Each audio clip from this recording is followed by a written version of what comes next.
that is Joel Embiid. Dude, so Jock Vaughn had a great quote.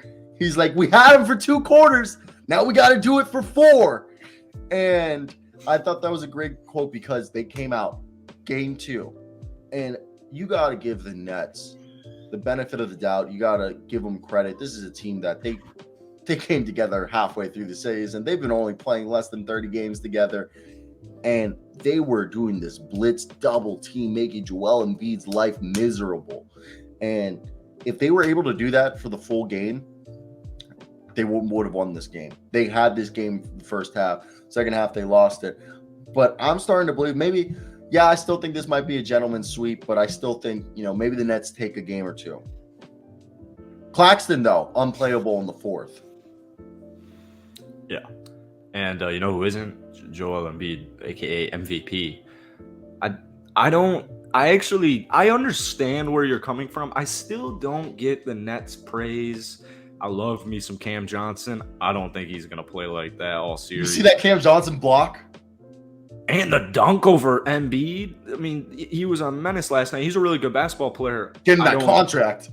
Yeah. But I don't think even him and Mikal, I don't think they can beat the Sixers in one game. You said they almost beat them. The first half, the Sixers played the worst half they've probably played all season. What was it, like a 7-point game, 6-point game? It was super close. And James Harden sucked. Joel Embiid had like 4 shot attempts.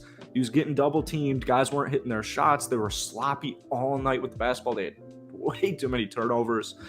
I don't think Philadelphia does too much because of their flaws, but maybe Brooklyn gets 1. There's no shot now they get 2. I just think it's a gentleman's sweep at the very least.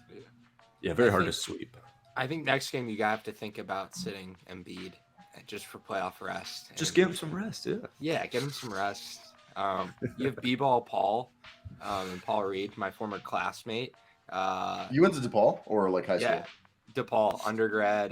We were in American history and television class together. We sat next to each other. Nice guy. Great guy. We started talking about Scotty Lewis. I was watching Scotty Lewis highlights out of high school.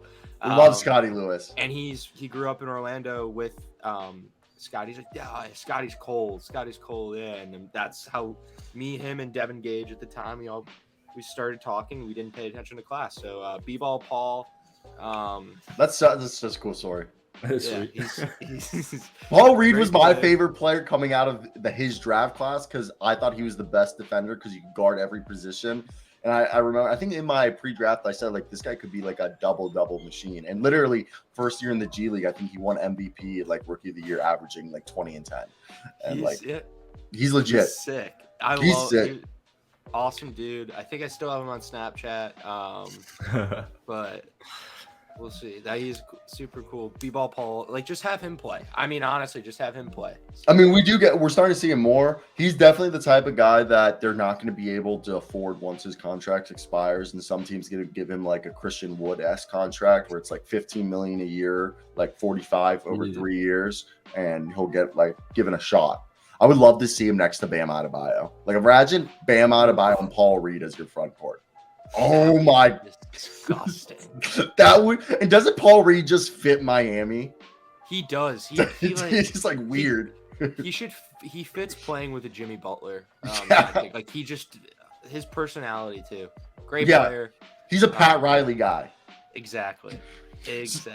So I think we agree. Like, this is it's a neat story with the Nets, and I think they're going to show some grit. And like the Nets, I really think is a team that that is going maybe next year if they keep the right pieces and they bring in a couple more pieces. It's not going to be a rebuild, but there's nothing to tell here. Like you guys say, this is going to be a gentleman's sweep. Yeah, you guys suck. Playing at best. I don't know. I'm still. I don't know. All right. It'd be cool if it gets. Spencer Dinwiddie's my starting point guard, so they're gonna have to. They might have to cancel it after 3 games. So